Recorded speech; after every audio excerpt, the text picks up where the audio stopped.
Before we get started on this video, I want to thank you for tuning in. This is going to be our first meal prep video. We're going to have more coming soon.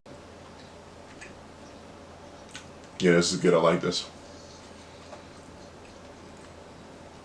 I had an idea in my head, but I wasn't sure if it was going to turn out correctly.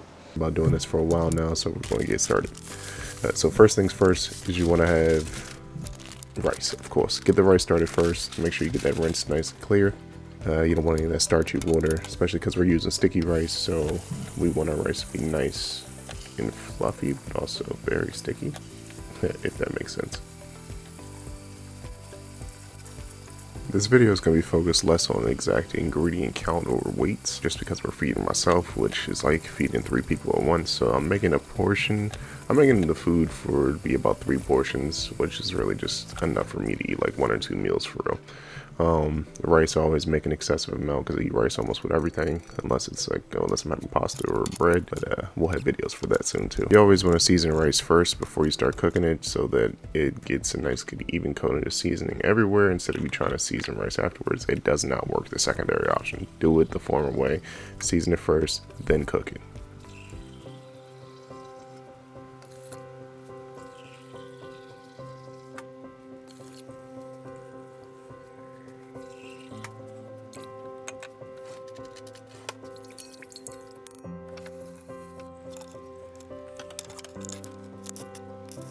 Get a little glimpse of the chicken we made this morning for the dogs.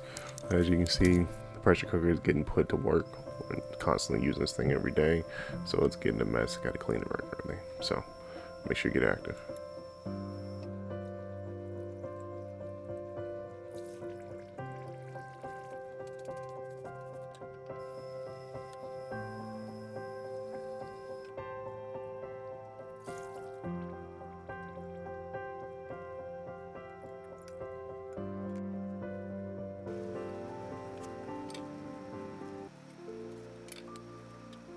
Next, you're going to want to make sure to rinse all your vegetables, make sure to scrub everything, get all the dirt out, spray it down with some vinegar, use some baking soda, use a vegetable wash if you have it, but make sure you clean it real good. You don't want any of those dirt contaminants getting into your food, because, yeah, you already know. This video is more like an impromptu cooking on the go video versus everything mise en place right away. You want to get organized and have everything set up right away. You want to get your mise en place situation. Mise en place, very simple. It's just organization of the kitchen, realistically speaking. Get everything set up, get everything cut, prepped, everything before you start the cooking process. Because something like this, where this dish, you're going to cook everything kind of fast. The chili is going to be boiled, the salmon's going to get cooked really quickly, and everything else is going to go in right away. So as you see throughout this video, you're just going to see everything going. So you want to do everything you need to do beforehand, unless you're fast enough to be able to do it as you go. But you don't want to risk burning anything, because we don't have time for that. I always use filtered water while I'm cooking, just because I use filtered water on everything. Don't want any of those iron contaminants or anything else that's been coming through the pipes and contaminating your food and you ingesting that right away. So try to use filtered water as much as possible. To each their own, but that's my preference.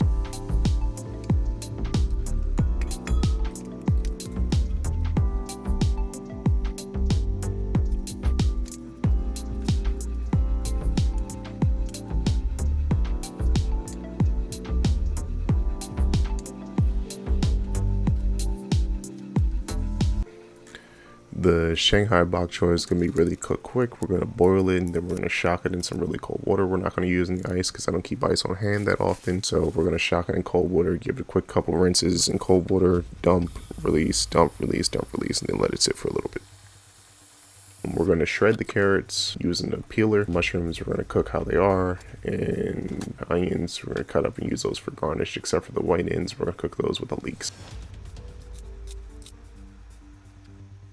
Always make sure to salt your water. Well, always make sure to salt your water. You want to salt your water because it helps keep the vegetables looking fresh. It also adds a small little amount of flavor.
I always find it easier to peel ginger under a little bit of running water and use a spoon. It makes it a lot easier than trying to cut ginger, but everybody, like I said before, to each their own. But it's most easiest if you just peel it while it's running a little bit of water. If you don't want to use water, that's fine, but definitely use a spoon.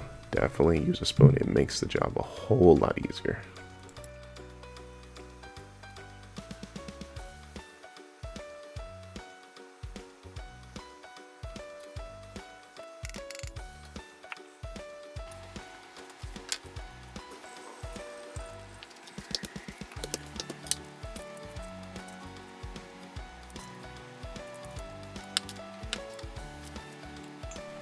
Ginger and garlic is both going into this.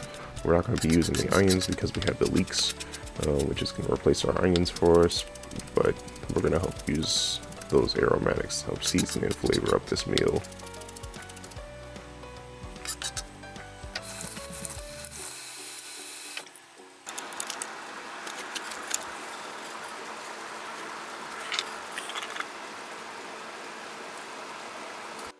When you're cooking coconut oil, by the way, or anyway, add the oil at the beginning while you're getting your pan, just putting your pan on. You don't want to add oil to a hot pan because the oil is going to start to burn in case the pan is already too hot. So add the oil in right at the beginning. The oil is going to heat up and melt as the pan gets hot, and then you'll know when to put everything in because everything will be cooking at the right time. Now, because I'm cooking fish in oil, you know how water reacts with oil, it creates a lot of splash zones, so definitely want to use a splash guard or even if a lid to a pot or pan lid if you have one, just to avoid some of that oil getting everywhere because it's a mess to clean up. It's definitely a mess to clean up. We're cooking skin on Coho, so you definitely want to keep the skin on. And if you're one of those people who are opposed to skin on fish, keep the skin on first. Cook it with the skin on. You always want to cook skin side down first because you want to let it get that nice color at the bottom, get that skin to pull out the flavor, and the skin is really easy to take off afterwards. The skin is easier to take off afterwards than it is taking off the skin beforehand. Use that skin to the advantage. Season it up so it dries out a little bit in terms of being able to get flaky. It's a really good idea to do that with poultry. With fish, it's also a very good idea to do it, especially because we're pan searing. You want to get that nice crisp on the outside. As you see this fish cooking, you can see the crispiness on it. You can see that it looks like it. You could scratch the surface and it would make a sound. Now, when it comes to seasoning the fish, you can do it however you like. You can season it beforehand before you put it in there, but I like to season things as I'm cooking them, just because I like to get the color consistency going first. Now, there are certain items that I'm going to season beforehand, but this is one of those things just because I was trying to avoid creating an allergen surface everywhere. Pull out as much seasoning as you need. Sometimes shaking it from the container creates these little messes, extra surface areas in the pan. Luckily, I already know that I'm going to be cooking the leeks and everything else in the same pan right away afterwards, so all that seasoning that gets collected in the pan is going to get absorbed in the food that gets made right afterwards.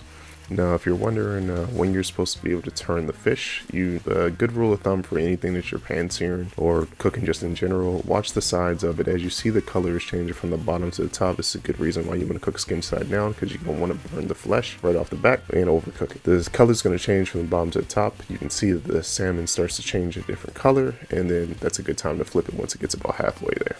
You can wait till it gets about 3/4 of the way, but I prefer to do about halfway there, because if you do halfway, then once you do another half on the other side, or close to the other half on the other side, you can take that time to baste your ingredients, add butter, extra seasonings that you like, or some types of herbs or aromatics that you're adding to the dish. So like I was saying before earlier, I'm using this pan to cook the vegetables right afterwards. So all that oil and everything is going to be left in there. We're going to use that to cook the leeks, garlic, ginger, everything that's going in after this, all that seasoning that was collected at the bottom, going right into the vegetables.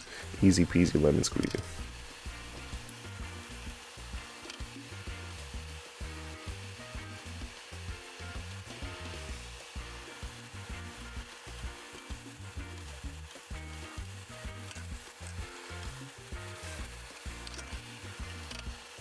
Now you might be wondering why I didn't throw the garlic and the ginger in first before I threw in the leeks, just because the oil was already hot and I didn't want the garlic to burn by the time the meal is, or the vegetables are done cooking. So I threw the leeks in first because those are going to be the ones that take the longest to brown.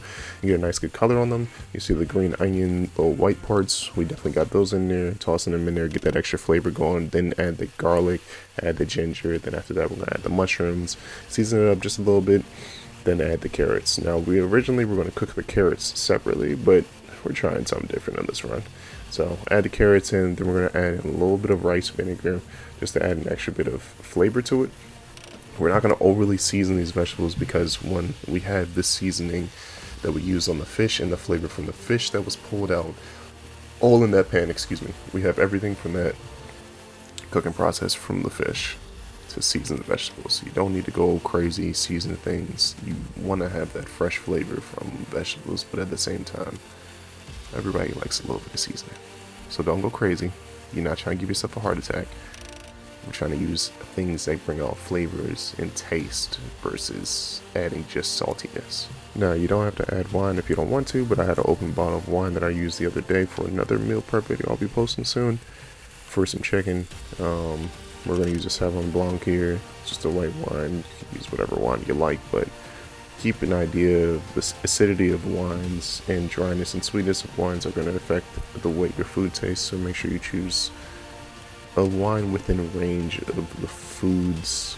You're going to want to choose a wine that aligns more with the taste of the food you're going for. You're not going to want a very sweet wine and you're trying to make something a little bit more heavy like spaghetti or anything like that, because you're going to use a red wine. You're not going to want something sweet. You're going to want something a little bit more drier in that case. Same thing with the fish. Using a sweet is okay, but the Sauvignon Blanc that I have there is the semi-sweet.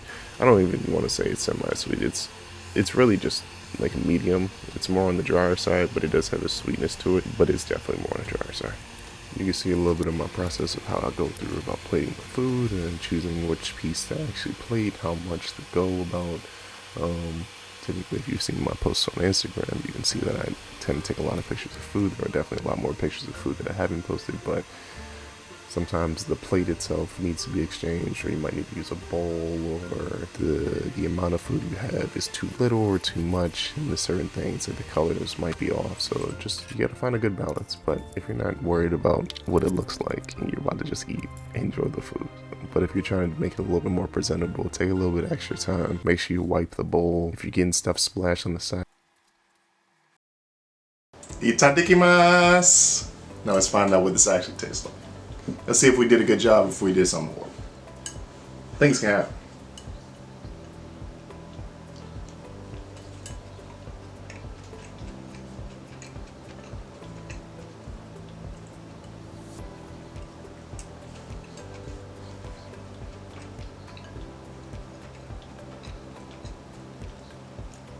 Rice is ricing, of course. I feel like I probably should have cooked the carrots separately, like I was originally thinking.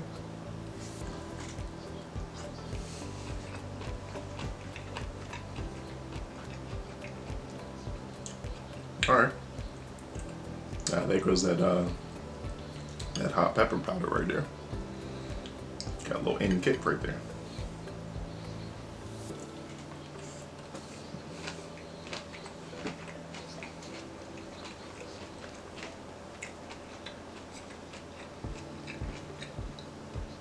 The freshness of the bok choy really pairs. Helps cut out a little bit of the spice. I didn't make it that spicy, but it does have a little bit of spice to it. Let's have a little piece of salmon, see what the salmon tastes like first. This is Coho salmon, by the way. Wild caught.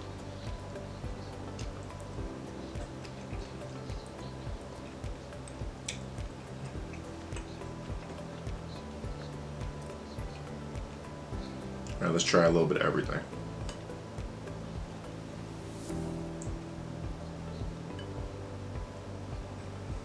The rice. The rice, the fish. That looks good. That looks nice.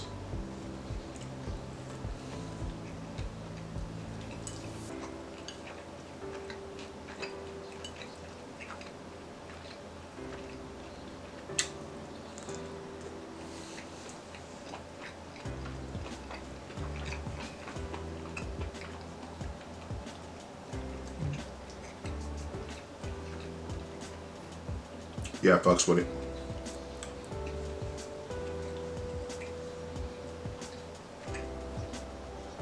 Yeah, this is good. I like this. I had an idea in my head, but I wasn't sure if it was going to turn out correctly. I guess I was going to cook the carrots separately. But honestly, it might actually work.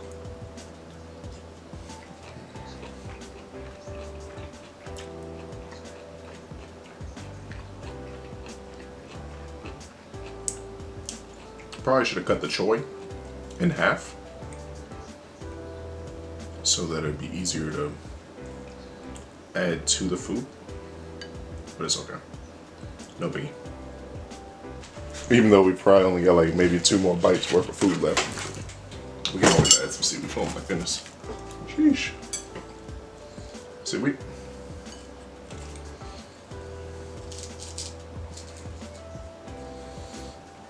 Let's try to split this piece of salmon in half so that we can do this twice.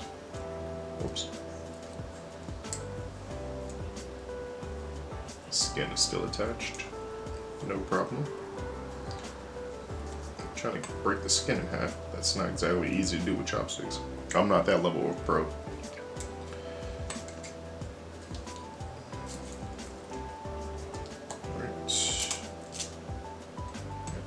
To it.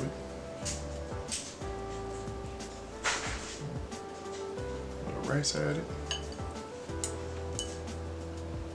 And we'll don't have much of this leeks and mushroom mix right here left. Add a little choy. A little bok choy. This is Shanghai bok choy, by the way.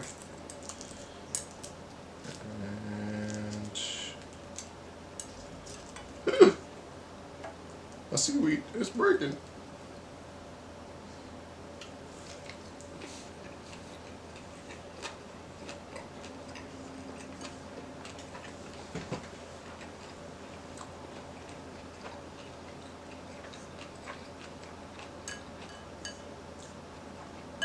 Yeah, we could roll this up and see.